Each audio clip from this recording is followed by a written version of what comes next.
It was our 10th wedding anniversary. June 12th, a date etched into my heart for reasons I never imagined. I had rented out the entire private garden patio of Claire's favorite restaurant. Dozens of guests, family, friends, colleagues, all gathered beneath strings of golden light. Glasses raised in cheer. The scent of jasmine mingled with the sear of grilled steaks. Laughter echoed across the table. Everyone smiled, except me, because I already knew. I had seen the texts, the pictures, the late-night calls disguised as work emergencies. But I didn't confront her. Not yet. I had a plan. I was going to let her implode with her own choices. She arrived late, wrapped in the crimson dress she knew drove me wild. She kissed my cheek like a stage actress and whispered, "Thank you for doing all this." I simply nodded. Speeches began. Champagne poured. And then, as if cued by fate, she stood up, a bit too tipsy, glass in hand. "To love," she slurred, giggling, "and to life being too short for just one flavor." A few nervous laughs bubbled around us. I didn't move. Then she turned to a man across the table, Mark, a co-worker I hadn't even invited, and said, "Isn't that right, baby?" Gas exploded like gunfire. A fork clattered onto a plate. Mark's face turned crimson, then bone white. Claire, my wife, walked over, slid into his lap, and kissed him, in front of everyone. My mother covered her mouth. Her boss quietly excused himself. A friend whispered, "Jesus Christ." I smiled, calm, focused. She saw my expression and scoffed. "Don't act shocked, Brian. You've been boring for years." I didn't respond. I stood, buttoned my coat, met her gaze, and said, "You're right. I have been boring. But I'm about to become the most exciting part of your life." Then I left. No outburst. No shouting. Just quiet vengeance, patiently primed. The next morning, I sat across from my lawyer and dropped a flash drive onto his desk. "We're filing for divorce," I said. "Everything you need is there. I want this locked down tight." He scanned the contents. Video, screenshots, messages, hotel receipts.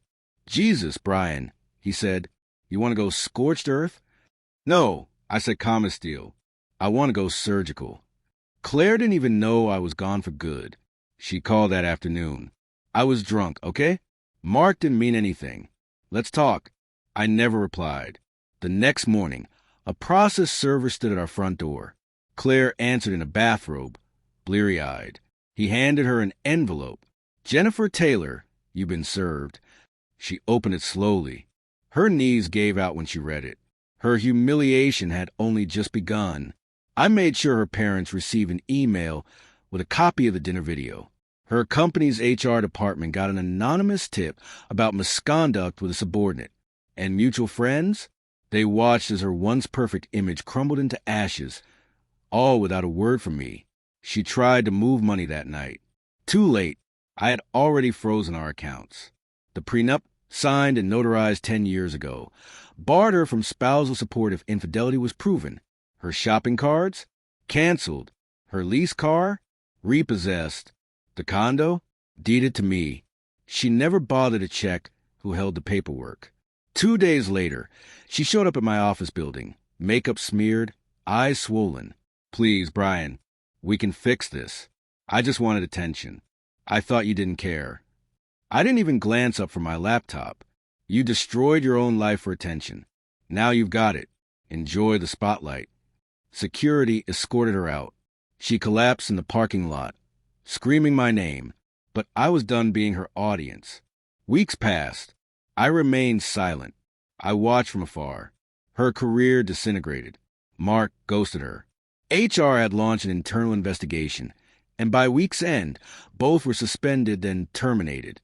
She moved in with her sister, who kicked her out after just 3 days. The friends who once clapped at our anniversary dinner vanished. No one wanted to be associated with a walking catastrophe. Meanwhile, I thrived, landed a major contract at work, traveled the world, Spain, Japan, New Zealand. I discovered new food, new people, a new peace. Therapy helped heal the pain. The gym reshaped my body. I didn't just move on. I transcended. Then came the long email. I know I ruined everything.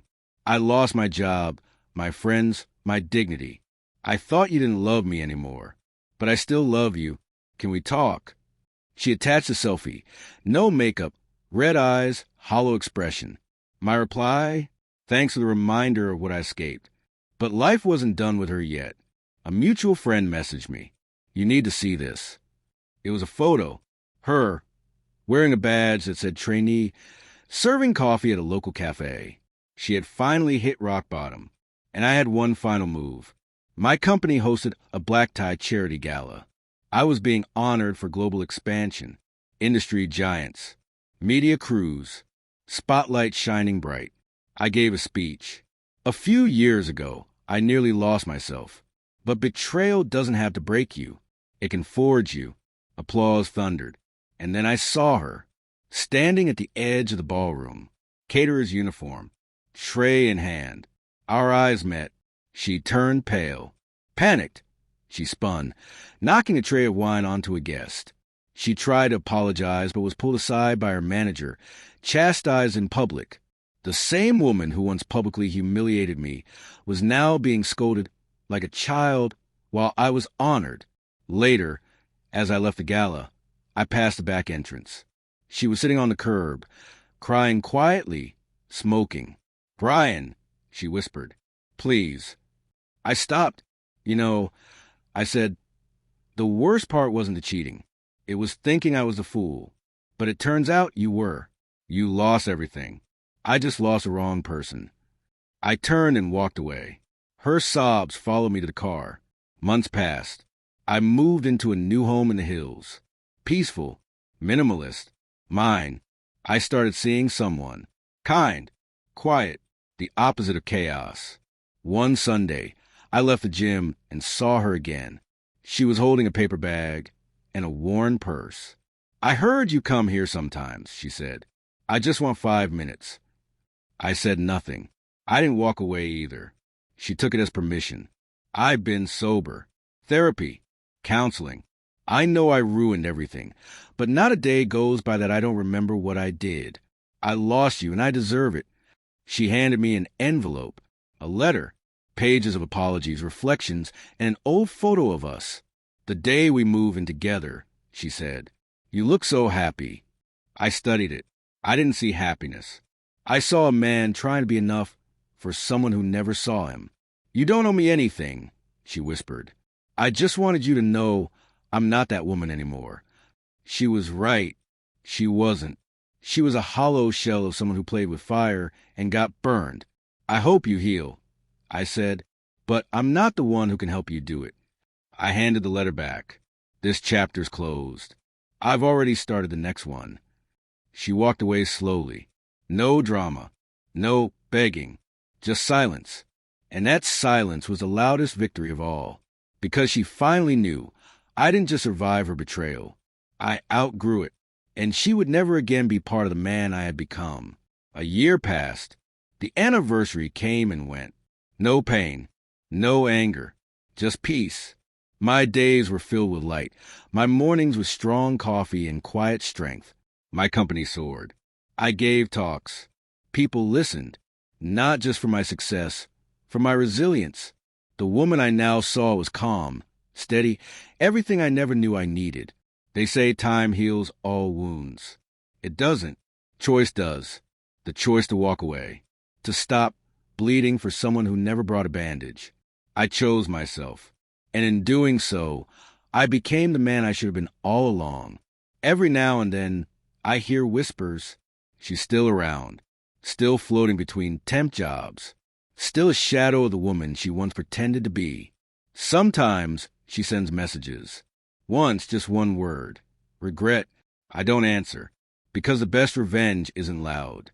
It's building a life so peaceful, so full, so unreachable, that the person who betrayed you realizes they never just lost you. They lost the best version of their own future. Was this revenge justified?